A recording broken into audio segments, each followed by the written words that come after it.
Hello, pop stars, and welcome to the latest episode of the Popcorn Wind Down. I'm Eddie. And I'm Tammy. This week's episode is sponsored by the International Karaoke Association of the World. For those who like to sing regardless of their talent level, they don't care how you do it. Sing it drunk, sing it sober, it doesn't matter. Just sing it. Find the nearest karaoke bar near you and sing to your heart's content. Tammy, do you karaoke? I do not. Do you drunk karaoke? Well, first of all, I don't get drunk. I've gotten drunk once in my life, and that's only because I mixed light and dark. Ooh. Yeah, You did were not sick know. drunk. I was really young. Did not realize you don't mix. You got to be able to like be prepared for that mix. But other than that, I don't get drunk. I'm actually like, I don't find the appeal of drinking to get drunk. Well, I know the next question, so there definitely ain't no high karaoke going on. But yeah, Absolutely not. I don't do that either. I only karaoke. I wish I could sing. I'm a car singer. I'm a shower singer. I'm a horrible singer. But when I karaoke, I'm usually drunk, and it doesn't matter. I just sing until my heart's content. So I have to be blitzed to karaoke, but it is fun. Unfortunately, I don't have the voice like the subject of this week's episode. One of our favorite K-pop groups, GOT7. Love them. And I am really, really surprised that it took us this long to get to this episode, to do a full GOT7 episode. We've mentioned them here and there, we've talked about them, but we've never really just broken down GOT7. Why did it take us so long? Oh, to be honest, I don't know, because I know they're that group. Like, I absolutely love them, but I think it's because like BTS is like kind of like constantly talked about, and so like everybody knows who BTS is. So when we talk about like our love for BTS, it's kind of like, oh, okay, we can understand that. Like, but when you talk about GOT7, they're so low key. They're amazing, but it's just so low key that it just never came to. I guess it never just really came to our mind to do a episode. And then also we fell in love with them during like COVID. So And I think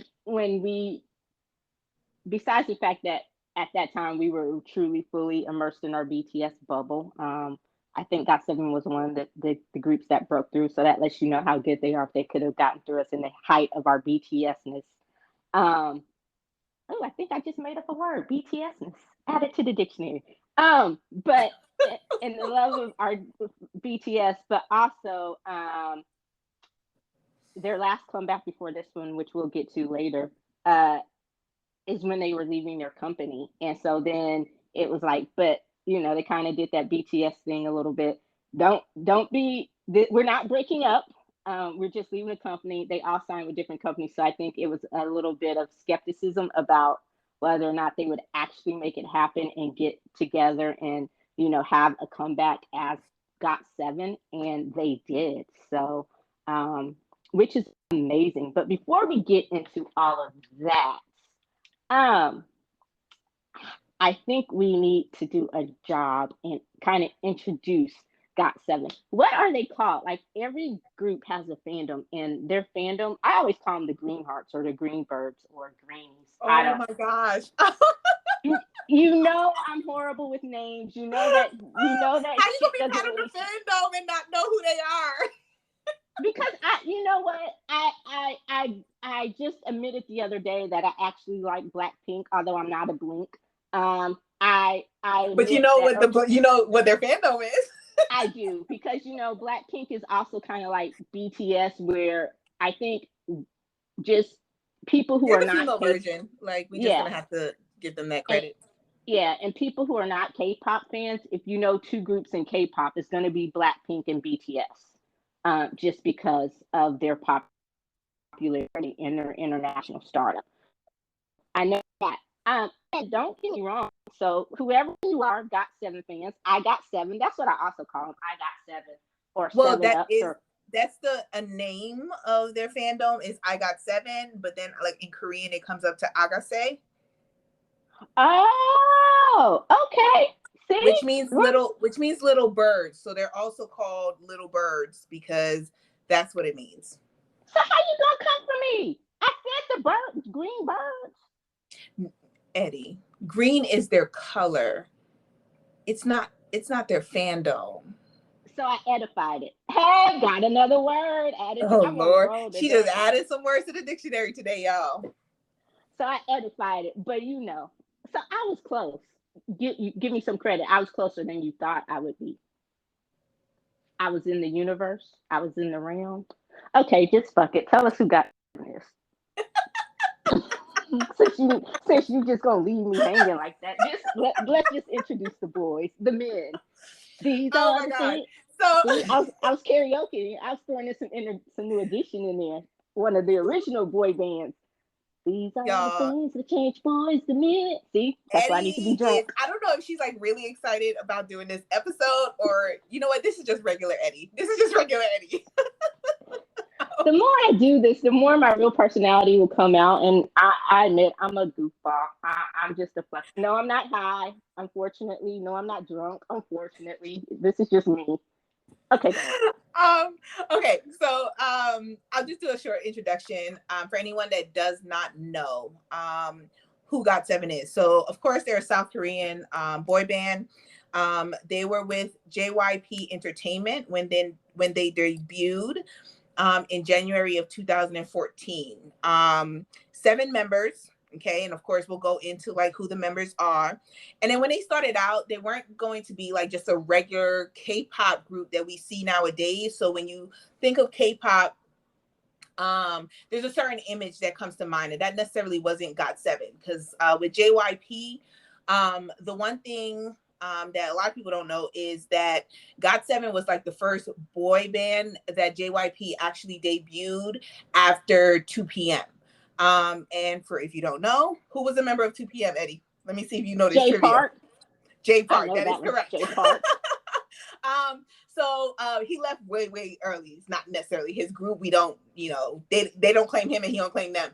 But so 2 p.m. was like this big group for JYP, put JYP on the map, and then they started having to serve their military for military and all of that. So with that, they started to train for a new boy band, and it took them a couple years because 2008 was like the last time with 2 p.m. and then 2014 is when GOT7 debuted, and they started out as like a b-boying, martial arts, tricking, street dancing, hip hop boy group.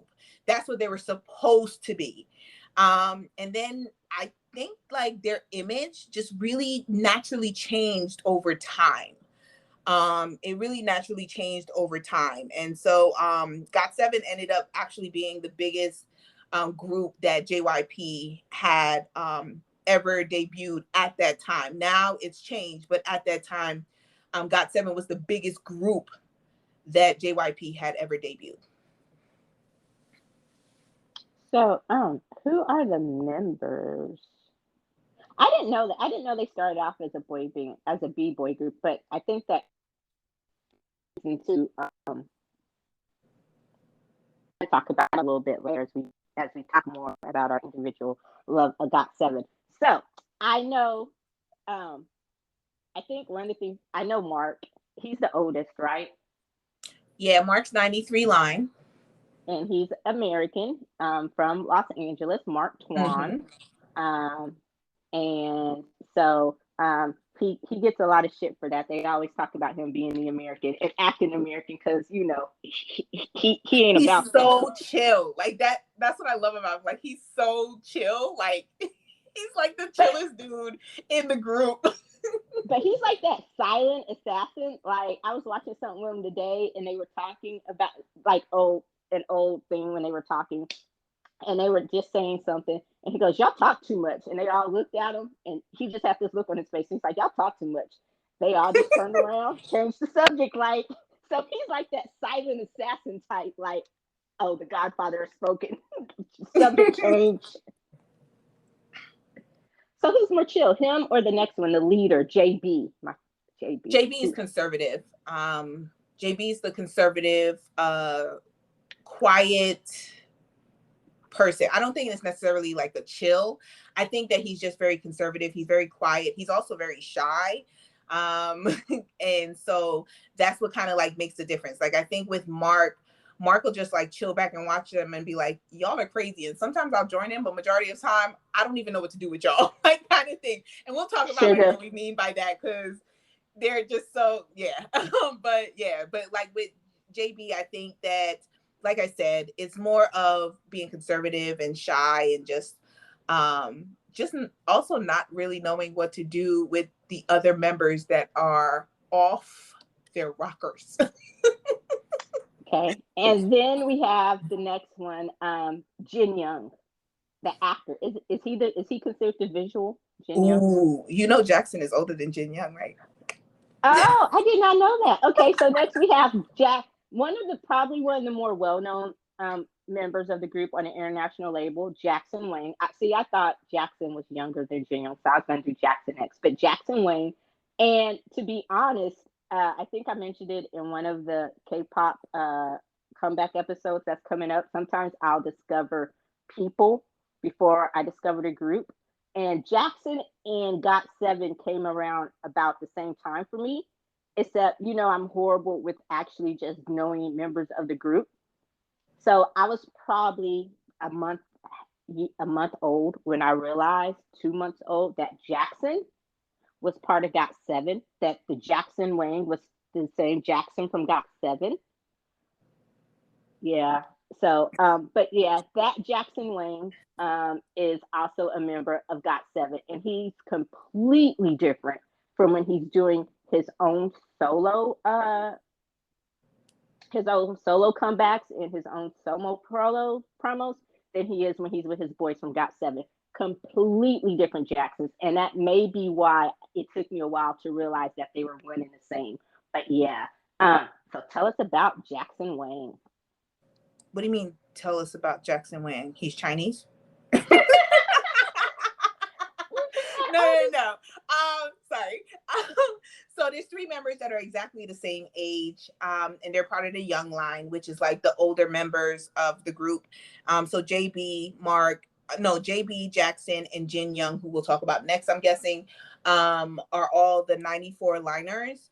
And Jackson is like, he's awesome. I love Jackson because when you first see him, or when I first saw him, I told you this, I was just like, I looked at him and was just like, oh my God, he's probably like really horrible. Because he's just so good looking. He is so good looking that I was just like, there is no way he's a nice person. Like, I just did not see it. Yes, okay, it's a stereotype, but I just did not see it. And then as you watch him interact with the members, as you watch him even interact with like his staff or other idols in the K-pop world, you realize that he really is such a sweet guy. Like, he's such a good guy, but he doesn't look it. Like, I swear, when you see him, he looks like that all-American jock, like bully that every movie has, right? Every teenage movie has that person, and Jackson gives off that look, but he's nothing like that. So yeah, so it was definitely, he's very different from what I first thought that he was going to be. Well, I also didn't realize that he was the same Jackson that is one of RM's really good friends, and so I was just like, what? So when it took me a moment to make all 3 of those connections, I was like, what? So, okay, now we have Jin Young. Is he the visual? Mark is actually the visual. Mark is the visual? Mm-hmm. Oh, wow. No, Jin Young is, I believe he's one of the centers. But like in the beginning, a lot of times Mark was in the center. Mark was the official visual of the group when they first debuted. And then I'm assuming it changed over time as they that's one thing I love about, like, they naturally changed and evolved over time, if you really look back on their previous appearances. Yeah, and Jin Young is also an actor, and I like Jin Young. He's he and he reminds me of a mischievous one, but he's a sneaky one. Like, I know him and JB are really close, and he kind of chills out a little bit, but he will get involved in the chaos more than JB. So Jin Young just makes me think he's sneaky about it, about his antics that he causes. But also, I know he's the one that he will snap in a minute too. Like, yeah, he'll give you that look like, you really want to go there. So, but I like Jin Young. I think he's cool. I love when he wears his glasses. He kind of reminds me of of a dad sometimes. Like, he's not quite the grumpy old man that Suga is, but he has those moments where he can be just like, yeah, but he has that professor vibe. Um, and then that leads us to I guess Young Jay. the Yeah, the McNay McNay line. line. Yeah. Young Jay, who's just is Young Jay quiet? How would you describe Young Jay? He's just a sweetheart. That he is. He's just loved by everyone. He's Like, the. I would describe him, even though he's not the youngest. I would describe him as the baby, everyone's baby. Is that accurate? no. I just think if they were like a family unit, which they are, but like, and you have like the McNay line is the kids, right? If the McNay line is the kids, Young Jay is the absolute favorite. Like, he can do no wrong in his parents' eyes. Okay. And then you have Trouble 1 and Trouble 2. You have Hell on Wheels 1 and Hell on Wheels 2. And they are two of my favorites, but they are absolutely freaking ridiculous. Um, Especially when they are together. And that is so wait, Yogi is the baby, right? He's the youngest, yes. Okay. So then you have your favorite, Bam Bam. Skirt, skirt.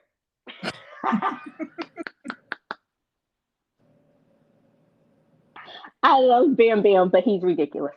Especially when they are all together. He's the one who will cause all of the trouble. Or he's the one who gets the trouble started. And then Mark and Yogi, I mean, not Mark, but Jackson and everyone else will kind of join in. But go ahead. Tell us about your favorite, your boy, Mr. Skirt Skirt. He is from Thailand, known as the Prince of Thailand, because he's just so extremely popular in his country. Yeah, I think he debuted. He was the same age. He was 14.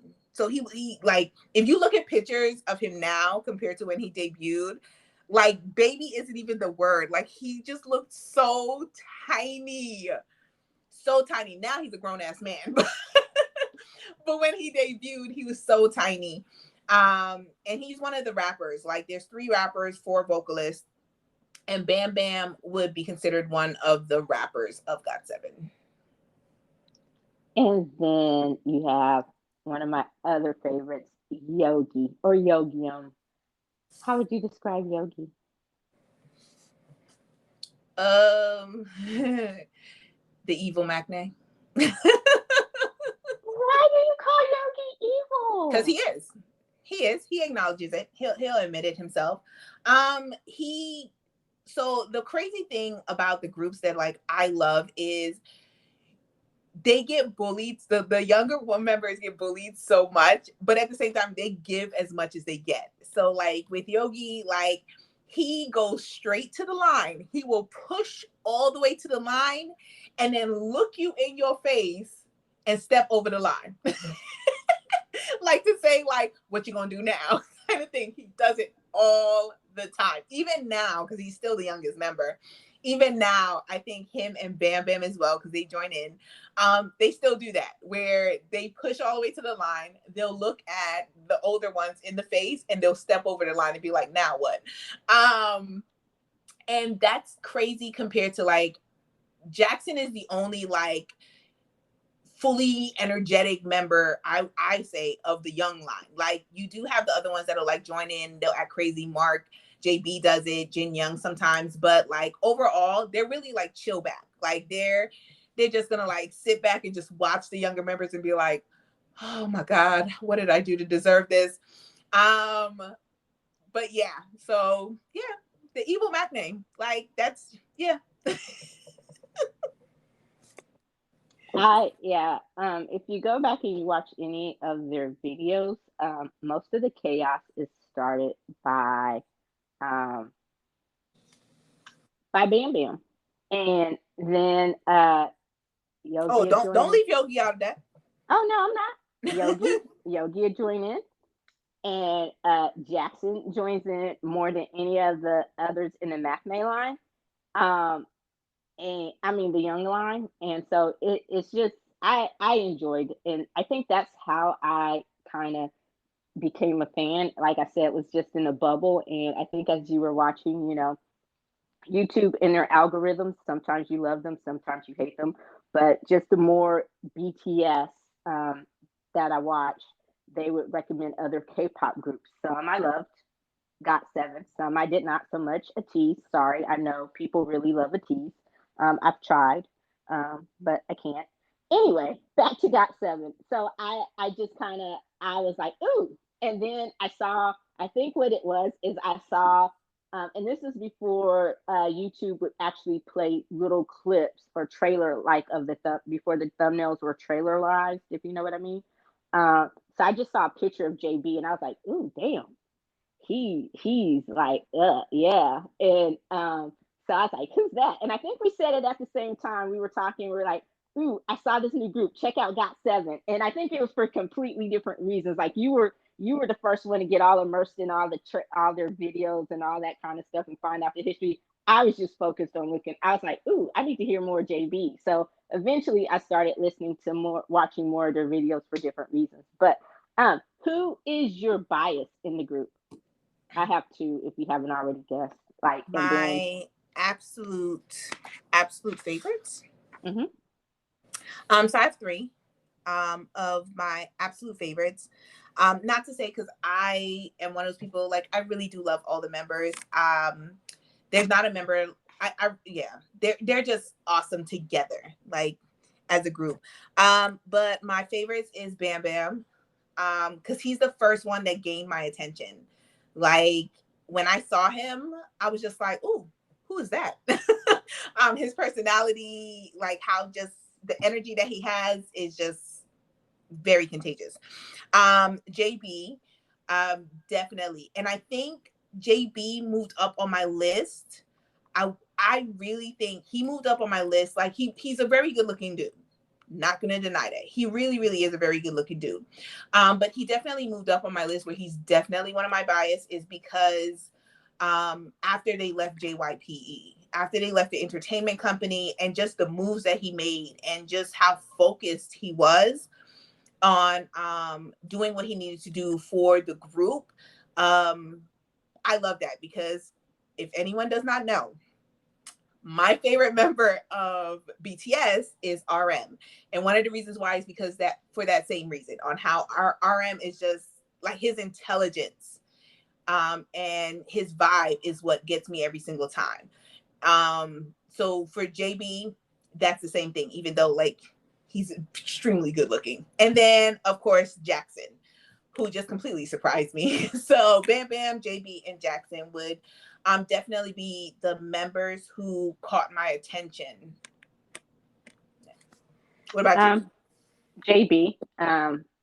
It was his. At first, I'm just gonna go by shallow. At first, it was his looks. Um, then his voice, and then the more I found out about him as a leader and as a person, it was everything else, and it just increases my love of JB. Like, and he is one of, and we'll talk more about it in a bit, but he is just one of my favorite singers, period. Whether it's K-pop, just one of my favorite singers in music. He has beautiful vocals, very, very talented. Um, so we'll talk more about their different things in a bit. And then Yogi, the baby, the evil Matinee, maybe it's the mischievousness.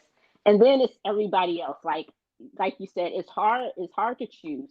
Um, but just JB is my ride or die. I'm gonna ride with him forever. I love Yogi. And then it's everybody else. Like, I will support GOT7 as a group and individually. Like, they're all super talented, and I love all of their stuff. And like you said, you mentioned, um, as we were getting into them, it became time. It was around COVID, and of course, everybody was on the COVID hiatus, which kind of sucked. But then, um, I think as you know, we were kind of coming out of it a little bit, and we were so excited when we heard about that album, Breath of Love, Last Piece. And then it was like, oh, but this is their last album. They're not going to resign. And then it was like, oh gosh. And it wasn't just the way they left JYP, which we've talked about before. It's unprecedented for none of them to resign. It's like we were talking about too, like one group, I forgot which group we said, negotiated together, all resigned together. Well, they all chose not to resign together. And then I think what also led to our skepticism of whether or not we would get anything else from them was that they all went to different groups, went to different companies.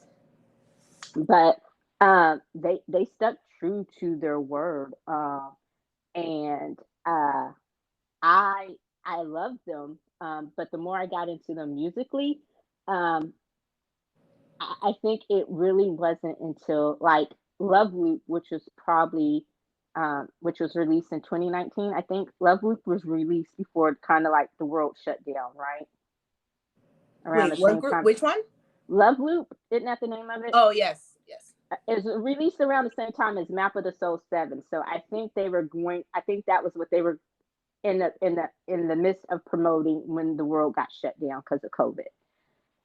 And so I started with the video. I went back to the album because the first thing I heard was Love You Better, which is still one of my favorite songs. I'm like, yes, this is it. And so I went not looking for another Love You Better because I don't like redundant or repeat songs.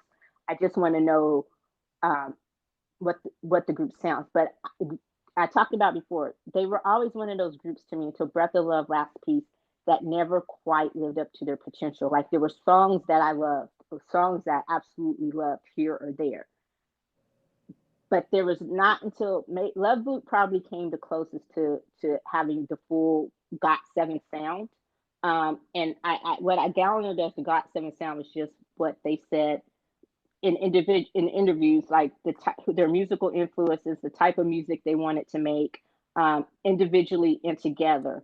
And so as taking that and listening to their previous albums, I'm like, but none of these sound like what you want to say. You have sounds here or there, but none of them ever hit. It's like Breath of Love, Last Piece. And I say this all the time, probably because JYP left them alone. Like, that was their breakup album, the album where it's like, okay, you're leaving. This is your last fulfillment. Just do what you want to do, and that's it. And sometimes the studio will just step in and overproduce it, but it seems like JYP left them the fuck alone and let them finally make the music they wanted to make as GOT7.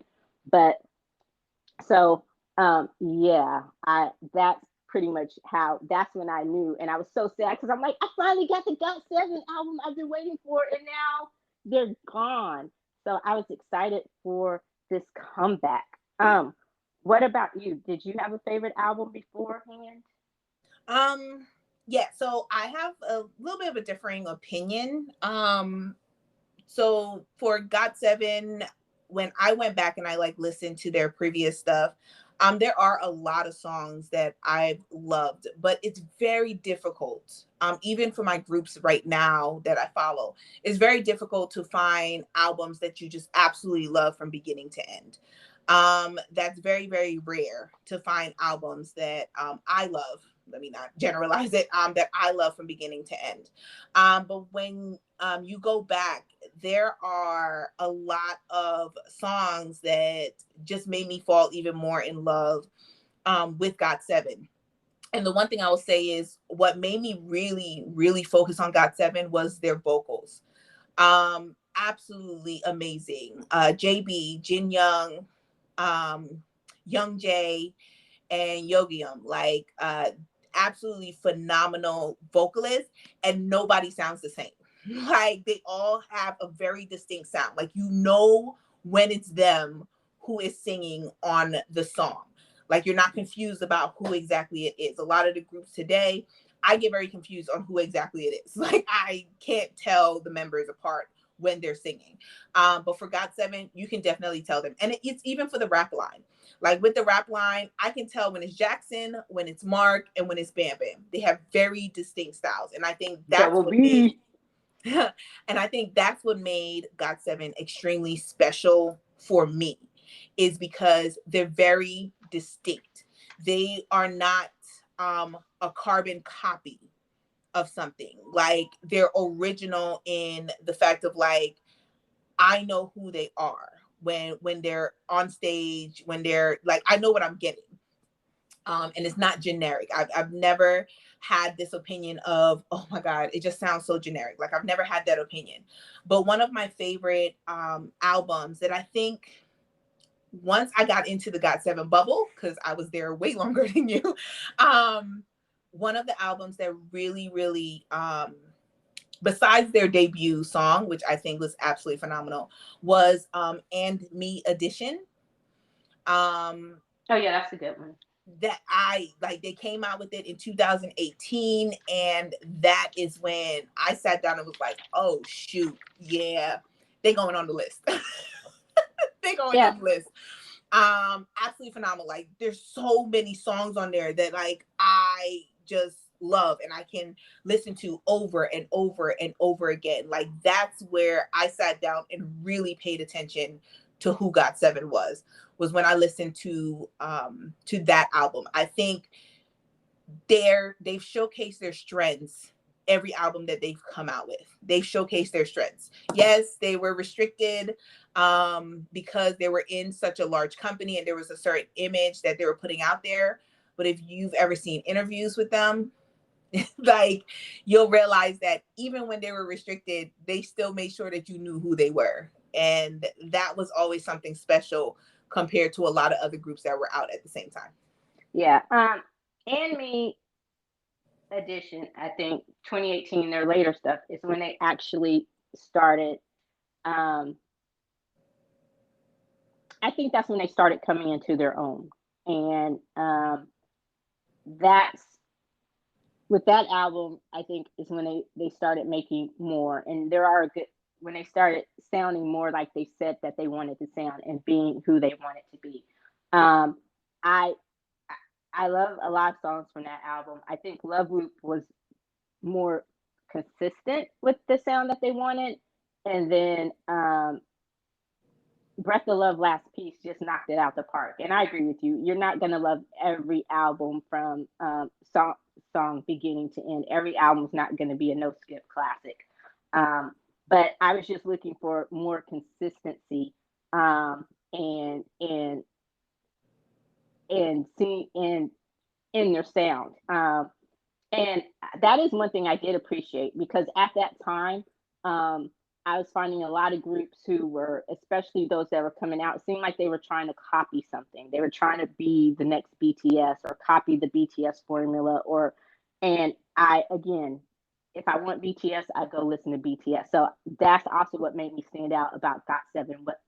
That's also what made GOT7 stand out to me was their uniqueness. They weren't trying to be another BTS. They weren't trying to copy BTS or, even though they came out at the same time, GOT7, and they're going to be who they are, and it's different from BTS. And I really, really appreciated that. And I love their voices. Like I said, that's the one thing that got me about JB. I went and listened to everything he did. His stuff is Deaf Soul, the stuff that he did with Junie. The stuff he did with the group that he and Jeannie are part of, and I'm horrible with names, and I wrote it down. I can't find it in my notes, but so I love him as a writer and a producer. And let's talk about what do you think about their individual music so far? It's good. Is there one particular comeback, like Bam Bam's your favorite? Did you how have you felt about his comebacks, his two albums that he's released so far? I'm not a fan of Bam Bam's comebacks. More of a fan of. I'm not a fan of Bam Bam's comebacks. I'm not a fan of Jackson's comeback, except for his latest song, "Cruel." I think that he did a great job on that one. But it's just JB and Yogium. I love Mark's singles that he's come out with. I think that he's done a phenomenal job on writing, producing, and releasing his own solo songs. Um, and Young Jay, I like Young Jay's as well. Like, I think that it definitely matches his personality, and the image that he puts out there on what he's put out. Yeah, I liked Bam Bam's second album better than his first. He still hasn't just wowed me yet. I I'm waiting for to see what else we get from Bam Bam. I yeah. Um I Young Jay was hit or miss. I did like, again, with Young Jay, I liked his second better than his first one. Um I've actually liked most of the songs Jackson's put out. Cruel was really good. It was produced by 88 Rising. I know right at the tail end of their comeback for their GOT7 album, which we're going to discuss in a minute. Um, he flew to Los Angeles to do Coachella with to be part of the 88 Rising set, and 88 Rising is a big group, production group, kind of like Higher Music. Rich Brian, Nikki, all of them are part of 88 Rising. Um, and so I'm interested. His new album's coming out in, I think, September, next month. So he's actually releasing a full album. I think he's released EPs, but not a full album. So I'm interested to hear that. Mark is coming out, I think, in August, September too. He's finally releasing a full album, so I'm interested. The only one we really haven't heard a lot from is Jin Young, but they say he said he's working on music. So do you think we'll get more? Do you think we'll get a Jin Young? When do they have to report to the military? Jin Young is next year, June. And what about JB? JB is January. Oh, okay. So hopefully we have about a year, so hopefully we'll get something before Jin Young before he has to report. He's not doing music. He's not going to do an album. He said he's working on music, so we'll see. He's working on music, but he's not going to do an album. He's not going to release something like the rest of the members have. But the one that surprised me was Yogi. I had no idea what to expect from Yogi, and he was the first one to drop something, and it was amazing. Like, it blew me out. It just gave me a whole new respect for Yogi. And I was thinking about it, like looking back at different videos, and I guess because Jackson, like I said, he had his own Team Wayne Promotions, and so I realized that Jackson was a much better dancer than what we saw in the group. I had no idea JB used to be a b-boy for real and was as good of a dancer as he is. But I really did not know that about Jackson. Like, I mean, Yogi. I knew they could dance, and I was like, okay, but I had no idea just how talented he was, and his CD was phenomenal. So I know he's on tour now, but I hope we get something soon. And then JB is amazing. Did you know he left Higher Music when his contract was up? His contract was just for a year. So it was just announced last week that he has left Higher Music, and he's with this company now. He quote unquote signed with a company where he's the only artist, and no one knows anything about the company. So everyone is saying they think that it's his company, that he just started his own company, which I know he had been talking about doing. So he might be the first artist on his own label, which is cool. And I'm kind of hoping we get something new from him before he goes to the military. Although You didn't like his Death release when the one that he released as Death, the one that was just purely R&B. You weren't crazy about that one, right? Yeah, not that I didn't like it. It's just it didn't necessarily like make an impression on me. Yeah. So yeah, I loved it. Like I said, I just love his voice. He can do no wrong to me. But I'm interested to see more about this company that he signed with, whether or not it actually is his company. And just if we'll get anything before, and like he's one of those that's always working on music, so I don't know if we'll get anything else, if we'll get something before he has to report to the military. I hope we do. Um, so, what did you think about? Now we've talked about them individually, what they were up to during that year they were apart. Let's talk about GOT7 by GOT7. What did you think of the comeback? It was really, really good. I thought every song, that's one of the albums where there's really no skips. I like the fact that they all were involved in writing the lyrics for the song. JB being the main writer, songwriter for the album. I like the fact of that there were different parts of the songs that really focused on the strengths of each member of GOT7. So when JB was writing the song, he wrote it with the members in mind. So it wasn't him just writing a song and then saying, "Oh, I'm gonna let's just do this song." No, he like made sure to tailor it to the group, which I thought was really, really great. Yeah, so I like Jackson's deep voice.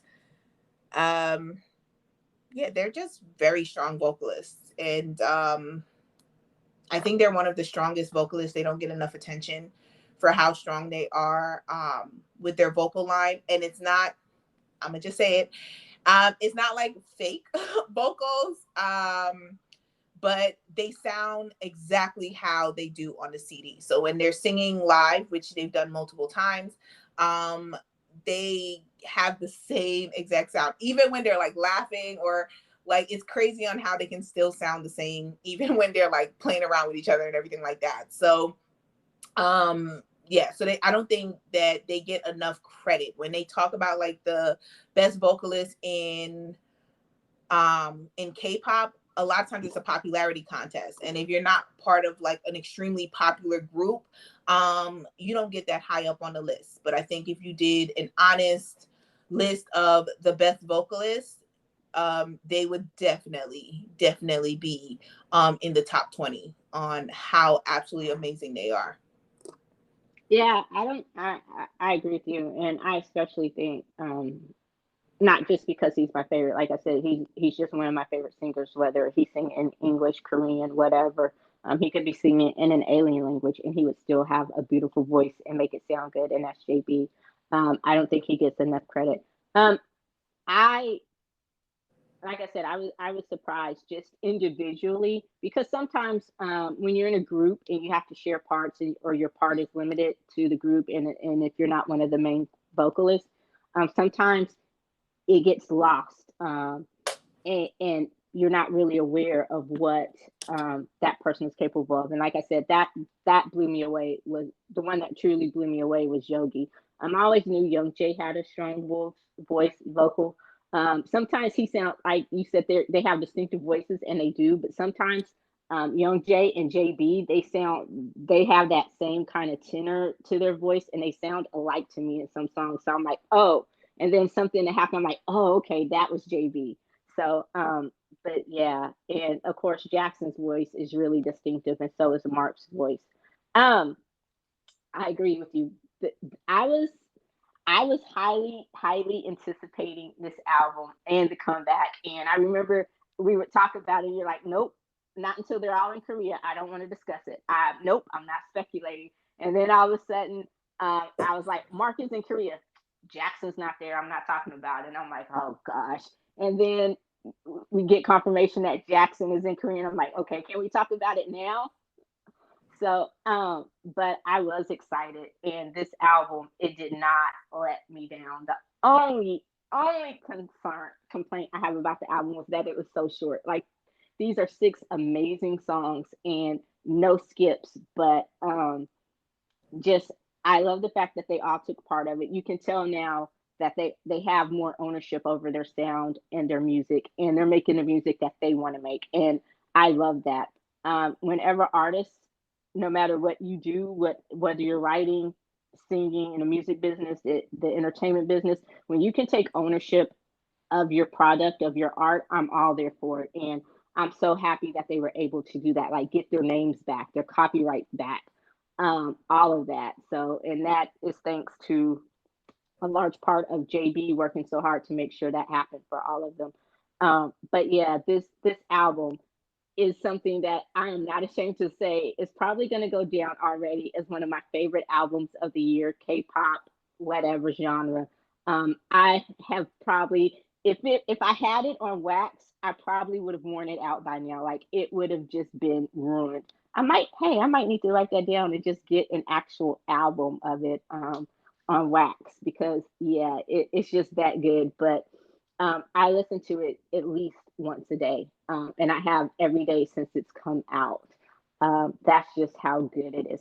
So, what is your favorite song or your favorite songs from the album? You have one, two, three, four, all of it. Like, My absolutely favorite songs is their title track "Na Na Na," written by JB.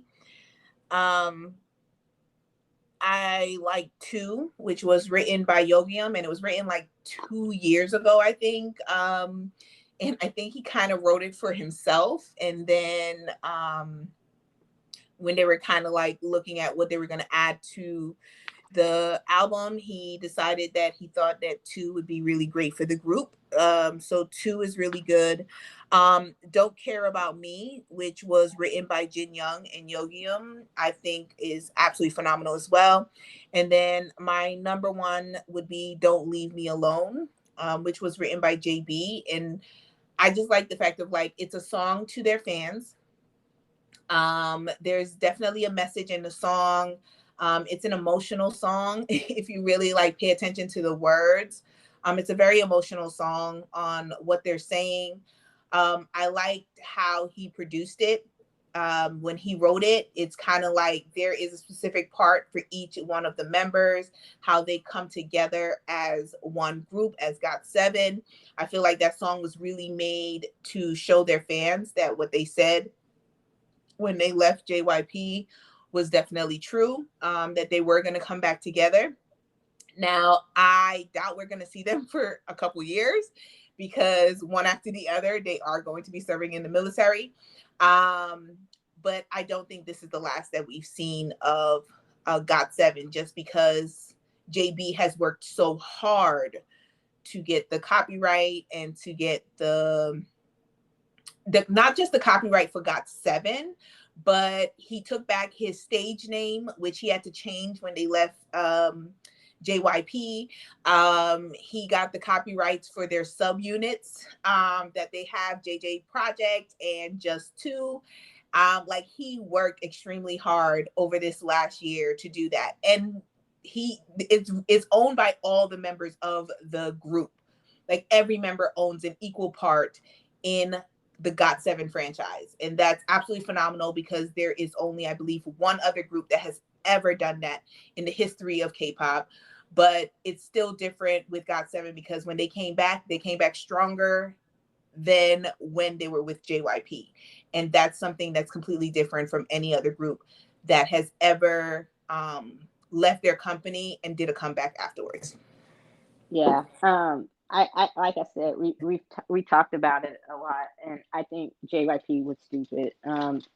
It was bad business to let them go. It was bad business to treat them the way you treated them. Um, in my mind, it was. I said it then. My mind has not changed. Just looking at it from a business standpoint, it was bad business. You And didn't need but them anymore. and they obviously didn't need him either. So, um, but it worked out for them. If and I'm telling you, if I'm JYP or if I'm the owner of the company that let them go, I would be kicking myself in the ass. And I honestly get that in a lot of cases, K-pop is a machine and it's plug and play. You get the next one in. Usually, when groups go off to the military, that's the end of the group. Some of them will make a comeback, some of them won't.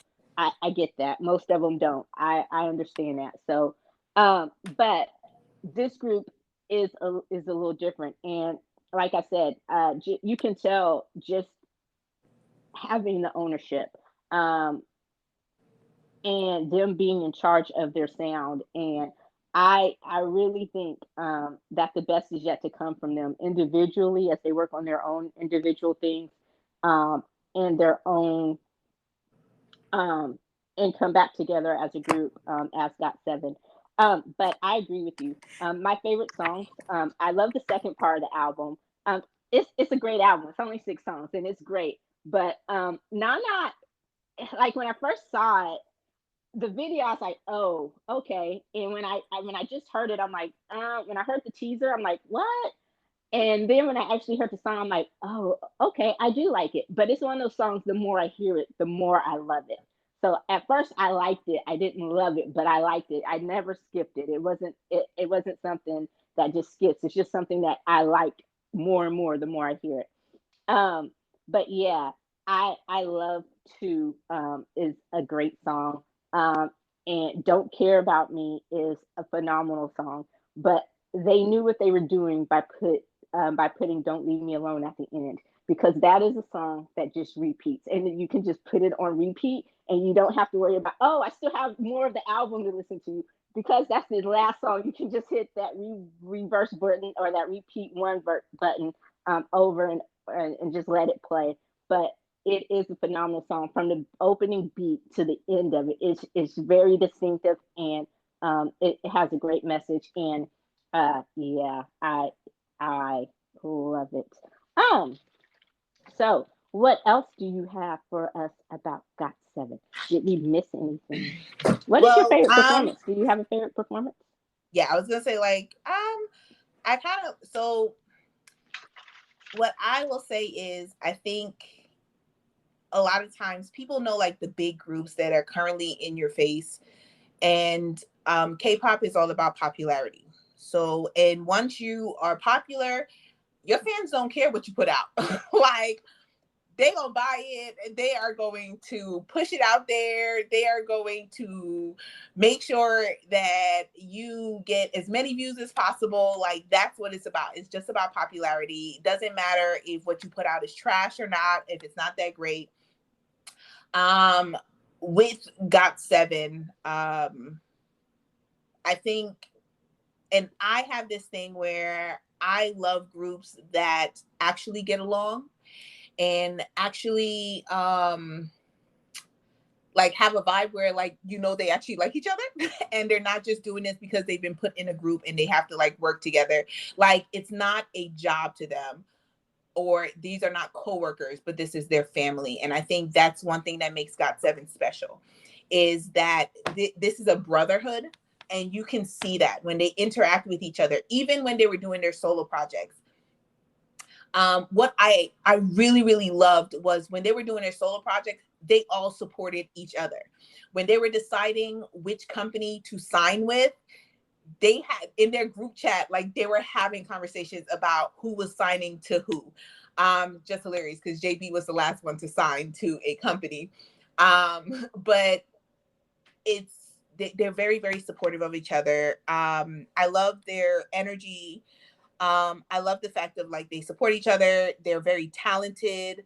I think that I will put it out there and say that I think JB is the best leader that I've seen in K-pop, on just how dedicated he is to the group and how every decision that he makes is about making sure that the group, that it's for the group.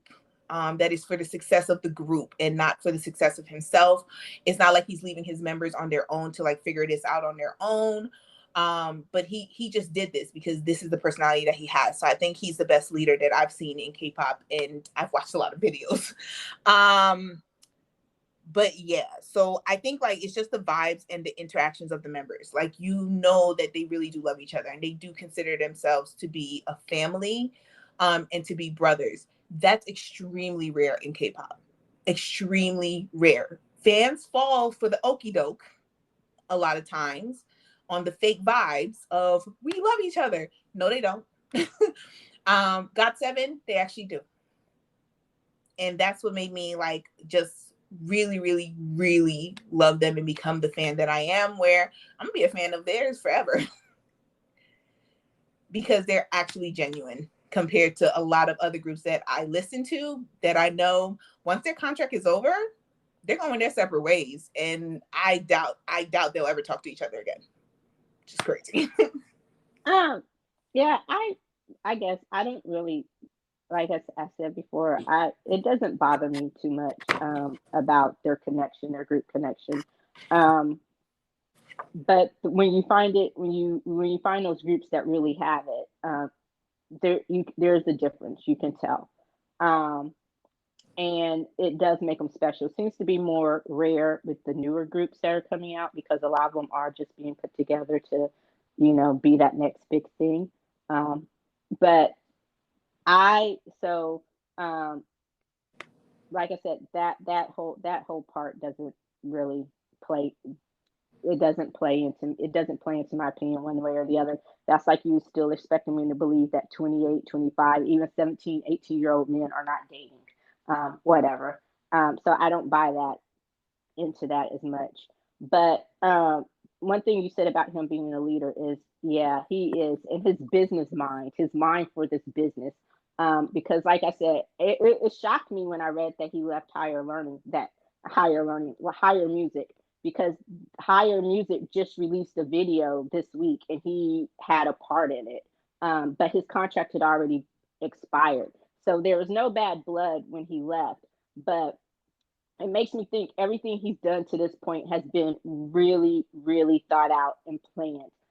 He was the last one to sign, and I was actually surprised that he signed um, with Hire. Not at the time, AMOG Hire. The group, him signing there because of the music they make, that wasn't the surprise. I just thought that because it was taking him so long, he was just going to do his own thing, and be independent from the start. So the fact that his contract was just for a year lets you know that he hadn't planned on staying there that long anyway. So it's just really, really, I'm just interested to see the moves that he makes next. Like, it's really interesting. And I also want to know, like, what's going to happen with Yogi, how long his contract was for. Is he going to stay? They say that since Jay Park left and the company that he sold it to, whoever, they've been doing a lot of restructuring there. So we'll see how that affects some of our other favorites, like Yogi. All right. Is there anything else you have for GOT7? What is your favorite overall GOT7 song, or your top three GOT7 songs before we end? That's what. Well, I have favorite songs that I like to listen to, and then performances.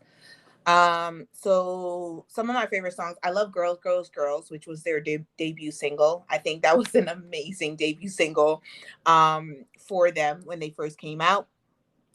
If You Do, which was one of their earlier singles as well at the height of their popularity in Korea.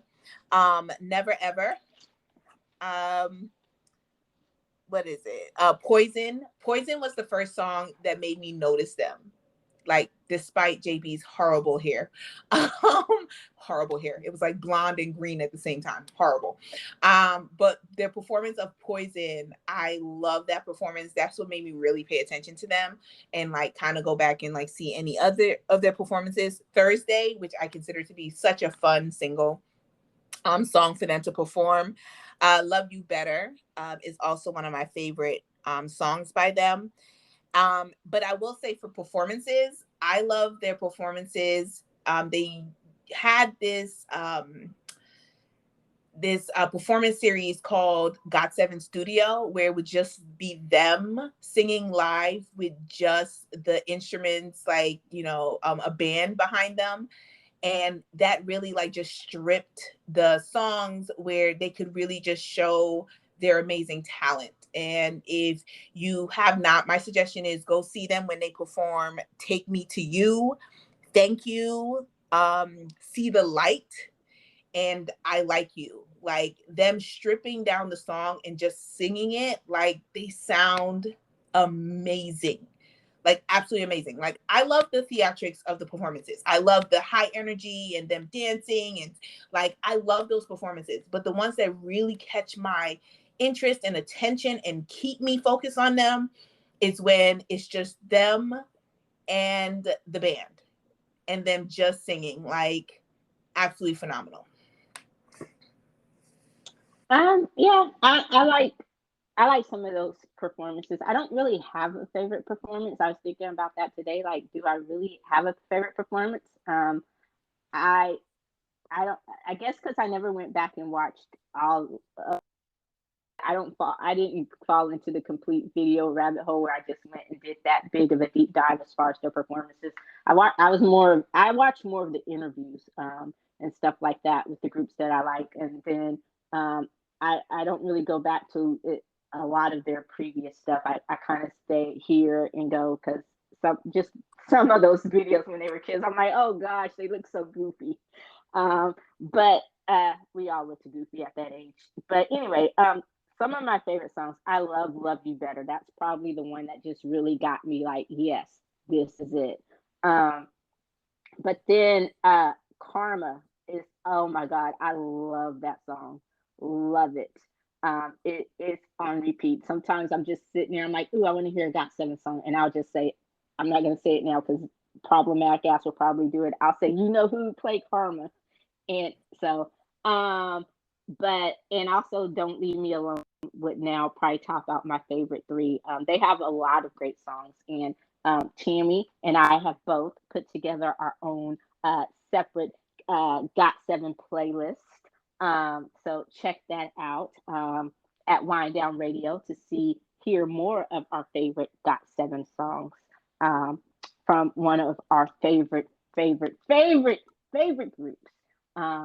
And I'm so looking forward to more from GOT7, both as a group and individually. Although I've prepared my mind and my heart to know that, like you said, it will probably be a while before we get another group come back. But just individually, I'm looking forward to what they have to give us. All right. Is there anything else you have for us before we wrap up this episode on one of our favorites, GOT7?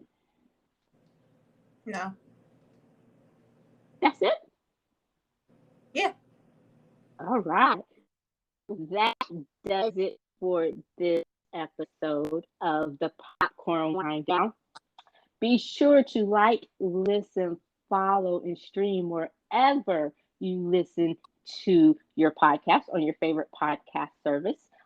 Because we like that now. We international now, and I gotta conserve my singing voice, so I can't mention all the places where you can find us. But be sure to check us out daily for the latest, to catch up on the latest in entertainment pop culture news with the Daily Wind Down at thepopcornwinddown.com.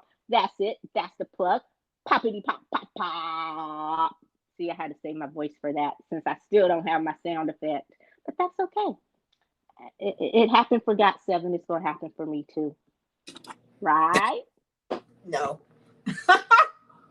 Whatever. That's what she says now, but I'm gonna get my sound effect. And also be sure to join us next week where we review Disney's Miss Marvel. I'm so excited to hear what you thought about that. I cannot wait. How does Miss Marvel compare? Did it make up for Moon Knight? We will see. To find out, tune in next week. And until next time, I'm Eddie. And I'm Tammy. Bye. Peace.